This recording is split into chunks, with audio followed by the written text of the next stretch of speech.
आज के press conference में आप सब लोगों का स्वागत करते हैं। और आप लोग जानते हैं कि पूरे बिहार में हम लोगों ने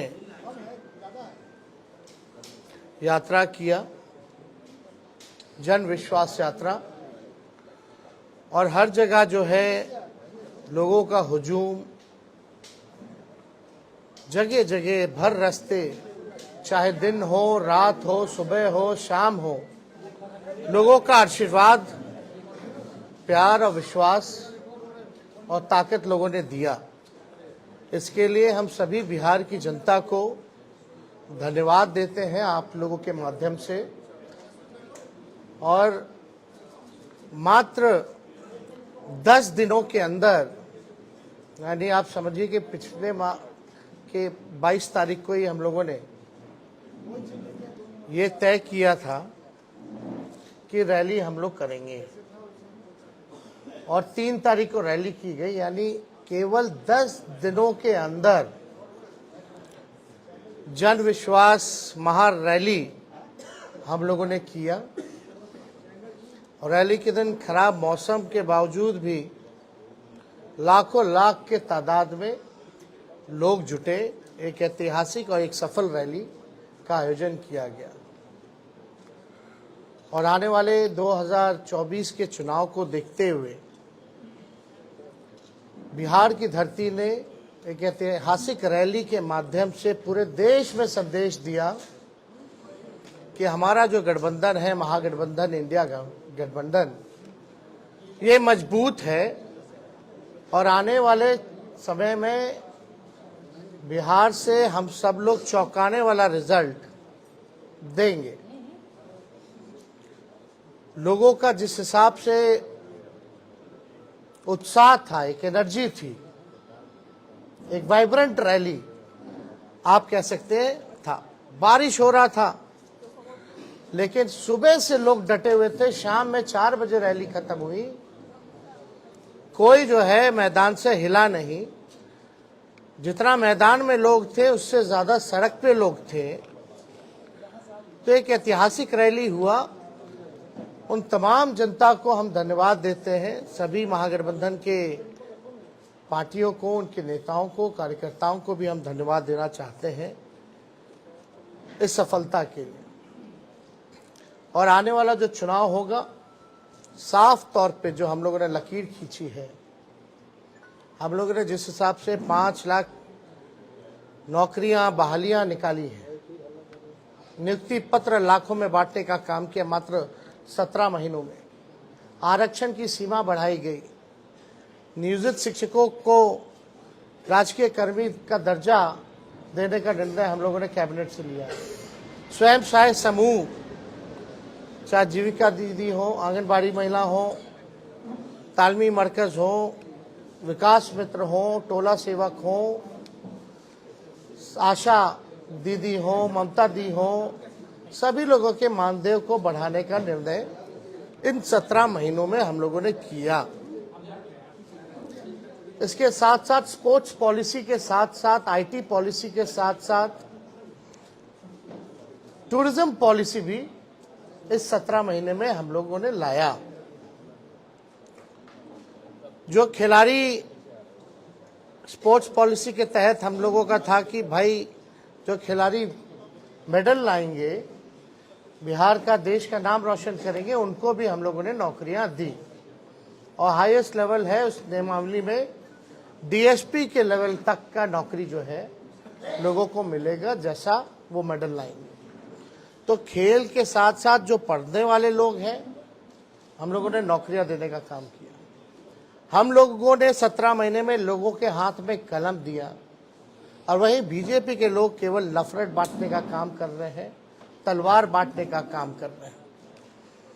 अभी भी बड़ा सवाल उठता है कि भाई कैबिनेट का विस्तार क्यों नहीं हो रहा, आखिर क्या वजह है। इतने महीने 1.5 महीना होने जा रहा है और अब तक जो है विस्तार नहीं हुआ, ना ही कोई होने की कोई सूचना किसी को है। तो आखिर मामला क्या है? खैर ये सरकार में बैठे लोग जवाब देंगे, इस पे ज़्यादा हमको टिप्पा टिप्पणी नहीं करना है। लेकिन सवाल उठता है कि ये सरकार बनी है केवल हम लोगों को गाली देने के लिए। कोई भी एक निर्णय जो है ये सरकार ले नहीं पा रही। जिस हिसाब से हम लोगों ने 17 महीने में निर्णय लिया, ऐतिहासिक निर्णय लिया, जाति आधारित गणना कराया, आरक्षण के सीमाएं जिस हिसाब से बढ़ाई, नौकरियों की बात करते थे, देर रात बजे जाकर के अस्पताल में हम लोग छापा मारते थे, तो कहीं भी जो मौजूदा सरकार में लोग जो बैठे हैं उनका इंटरेस्ट जो है केवल लालू जी और उनके परिवार को गाली देने में ही है। 1-1.5 महीना से कोई काम नहीं हो रहा, और जो बजट भी आया वो बजट में हम ही मंत्री लोगों का साइन था। जो केवल भाजपा के वित्त मंत्री जो हैं वो पढ़े हैं, वो हम ही लोगों का काम का गुणगान जो है वो लोग कर रहे थे। ये बजट में देखे तो कैबिनेट में सबसे ज्यादा मंत्री राष्ट्रीय जनता दल के कोटे के थे, कांग्रेस के थे, तो हम ही मंत्रियों का साइन जो हम ही लोगों ने भेजा। खैर ये बातें अलग हैं, लेकिन हम लोग पूरी मजबूती के साथ आने वाले चुनाव में हम लोग लड़ेंगे और बिहार से हम लोग चौंकाने वाला रिजल्ट हम लोग देंगे। तो इसीलिए आप सब लोगों को हम आज बुलाएं ताकि आपके माध्यम से हम लोग बिहार की जनता को धन्यवाद दें। चाहे कोई वर्ग के हो, कोई जाति के हो, कोई धर्म के हो, सभी लोगों का पार्टिसिपेशन इस रैली में रहा। तो इसलिए आप सब लोगों को भी यहाँ धन्यवाद देते हैं। और कोई सवाल होगा तो आप लोग बेशक पूछ सकते हैं। और भाजपा वाले तलवार बांटने का काम करते हैं, लेकिन इंडिया ब्लॉक के एक नेता है ए राजा, उन्होंने कहा है कि भारत एक देश नहीं है, और अगर ये एक देश है तो एक भाषा और एक परंपरा ये होनी चाहिए। और उन्होंने आगे बढ़ने के बाद ये भी कहा कि रामायण में वो भरोसा नहीं रखते हैं और राम सही नहीं है। ये उनका व्यक्तिगत बयान है, ये हम लोगों का नहीं।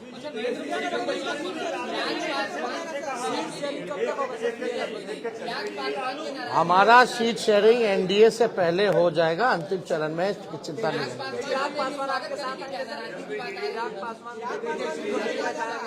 ठीक है, इसमें हमको क्या कहना, हमको तो कहीं जाना है नहीं, हम तो जहाँ हैं वही है। जिनको आना होगा वो ना बताएंगे, वो तब की बात है, तब की बात। ब्रिजभूषण शरण सिंह ने कहा है कि मैं मोदी का परिवार हूं। ब्रिजभूषण शरण सिंह जितने महिलाओं का शोषण का आरोप है, उन्होंने भी कहा कि मैं भी मोदी का परिवार हूं। अब देखिए, अब इस पे ज्यादा कुछ तो हम नहीं कहेंगे, लेकिन हम इतना जरूर कहेंगे 80 करोड़ गरीबी से करते हैं हाहाकार, 100 करोड़ बेरोजगार, 120 करोड़ महंगाई से लाचार, दुखी सब परिवार फिर भी कहते हैं उनका परिवार। दोबारा हम पढ़ देते हैं, 80 करोड़ गरीबी से करते हाहाकार, 100 करोड़ बेरोजगार, 120 करोड़ महंगाई से लाचार, दुखी सब परिवार फिर भी कहते हैं उनका परिवार। मतलब मुद्दे की बात होनी चाहिए। पिछले बार चौकीदार हो गए थे, अब जो है परिवार हो गए हैं। ये इससे नहीं, आपको बताना होगा कि आपने कितने रोजगार दिए, आपने कितने कारखाने दिए, आपने महंगाई कम किया कि नहीं किया, आपने पलायन रोका कि नहीं रोका, आपने क्या इंडस्ट्री निवेश बिहार के लिए क्या लाया। आपको इस मुद्दों पर जो है कितनी गरीबी आपने हटाने का काम किया, आपको इन मुद्दों पर जो है लोगों को बात करनी चाहिए।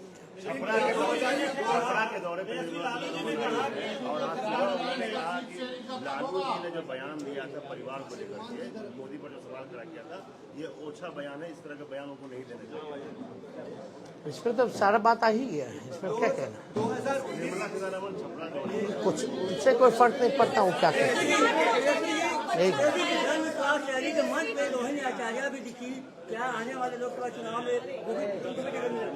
सब बात एक वन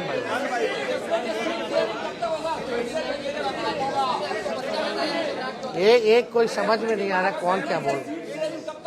हम तो बोले भाई बातचीत चल रही है, एनडीए से पहले हम लोगों का हो जाएगा, लेकिन आप देखिएगा जो लिस्ट भाजपा का निकला, बिहार का तो किसी का नहीं निकला। तेजस्वी जी कल सुप्रीम कोर्ट कहाँ बीजेपी में बिहार में एक को टिकट बांटा, जरा नामों बताइएगा। सुप्रीम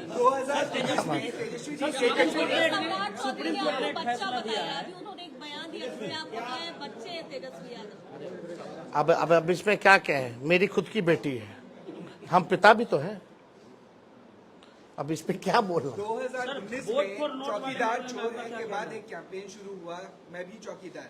अब लालू जी के भाषण के बाद परिवारवाद पे फिर से एक कैंपेन शुरू हो गया, मैं मोदी का परिवार। क्या लगता है कि फिर से 2019 रिपीट होने वाला है? चलिए, अब आप लोग मानते तो हैं लालू जी के बात का असर पड़ता है, बट वो अब हर जगह तेलंगाना में भी आप वो कहें, वो उनका कहना है, लेकिन क्या हालात है इस देश के, जो वो कह रहे हैं उनका परिवार, क्या किसान के लोग लाठी से पिटा रहे हैं, क्या वो उनका परिवार नहीं है? अपने परिवार के साथ कोई इस तरह का काम करता है क्या? पिटवाने का, मिलने का समय नहीं है किसानों से। क्यों नहीं मिल रहे भाई? क्या किसान खाली कहने के लिए परिवार है? कथनी अकड़नी में तो अंतर है। जनसभा में लाखों की भीड़ हुई, लेकिन भाजपा कह रही है भीड़ से कुछ नहीं होगा, वोट चाहिए चुनाव के लिए। वोट आप लोगों के पास नहीं है, ये बात काहेला हम लोग सबसे बड़ा पार्टी बन के आए, प्री पोल में सबसे बड़ा अलायंस बन करके आए। वो तो बेमानी नहीं होता, चंडीगढ़ जैसे तो सरकार बना लिए थे हम लोग तो 20 में।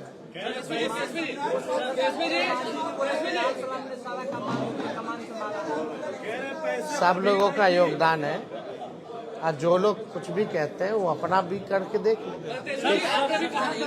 सुप्रीम कोर्ट ने कहा, अब लास्ट क्वेश्चन, आखिरी।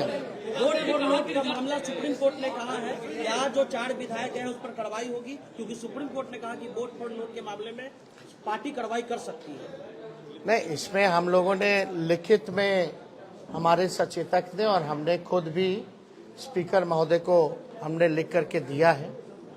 तो निर्णय, क्योंकि कानून तो है और इसमें एविडेंस भी है, और एविडेंस आप सब लोगों ने देखा ही था, कोई भी उधर का इधर आके नहीं बैठा। जो कुछ लोग थे इधर के ही उधर जाकर के बैठे हैं, ये तो सबसे बड़ा एविडेंस है। और परंपरा के हिसाब से वोटिंग के टाइम में जिसको जहां सीट अलॉट होता है उसको वहीं बैठना पड़ता है, तो इतना बड़ा सबूत है। तो हम तो लिख करके दिए हैं, कार्रवाई तो होनी चाहिए। अब अगर कुछ निर्णय नहीं ले पाते हैं स्पीकर महोदय, तो हमारे पास रास्ता खुला हुआ है। अब खुद कह दिया तो स्पेसिफिकली हम लोग जाकर के फिर लाएंगे। अब तो कम से कम स्पीकर साहब को निर्णय ले लेना चाहिए ना। उसको लेकर भाजपा कह रही है कि पैसे पर बुलाया गया है, जो भी भाजपा कह रही है। ठीक है, उनकी मर्जी। एक बार फिर सब जितना लाखों लोग आए ना, सबके यहाँ ईडी सीबीआई भेज दे, बता देगा लोग। जरा तो 10 लाख से ऊपर जो लोग आए हैं, जरा सबसे पूछताछ कर ले।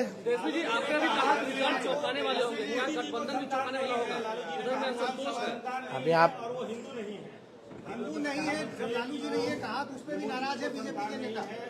आपको एक बात समझना पड़ेगा। हाँ, पूछिए। जैसे लालू जी ने बयान दिया, हिंदू नहीं है, उनको संतान नहीं है। एक बीजेपी में कैंपेन शुरू हुआ कि मैं मोदी परिवार, फिर हिंदू है कि नहीं, उसको लेकर के उन्होंने कुछ वीडियो जारी किया, कहाँ कहाँ उन्होंने पूजा और राम मंदिर। क्या लगता है 2024 में जो ये एजेंडा सेट हुआ, उसमें लालू ने ही मदद किया कि हिंदू, राम मंदिर और परिवार? कोई ये आपकी सोच है। मुद्दा साफ यहाँ खड़ा है, गरीबी, बेरोजगारी। ये क्या है? लालू जी ने एक बात नहीं की, बहुत बातें की, लेकिन एक बात तो सही है कि अभी तक सही से जवाब कहाँ कोई दे पा रहा है। इस पे हम ज़्यादा टिप्पा टिप्पणी नहीं करना चाहते हैं। हम लोग भी सब परंपरा को मानने वाले लोग हैं, हम लोग भी हिंदू हैं, हम लोग भी पूजा पाठ करते हैं, हमारे घर में भी मंदिर है, सुबह शाम वहाँ आरती होती है। तो इस तरह कोई बात धार्मिक को लेकर के एजेंडा नहीं हो सकता। लेकिन हाँ, अगर हमारे भी घर में कोई किसी की मृत्यु होती है तो हम लोग बाल मुड़वाते हैं, हम लोग दाढ़ी छिलवाते हैं, हम लोग अपनी बेटी का मुंडन हम करा के आए, तो हम लोग तो फॉलो करते हैं ना।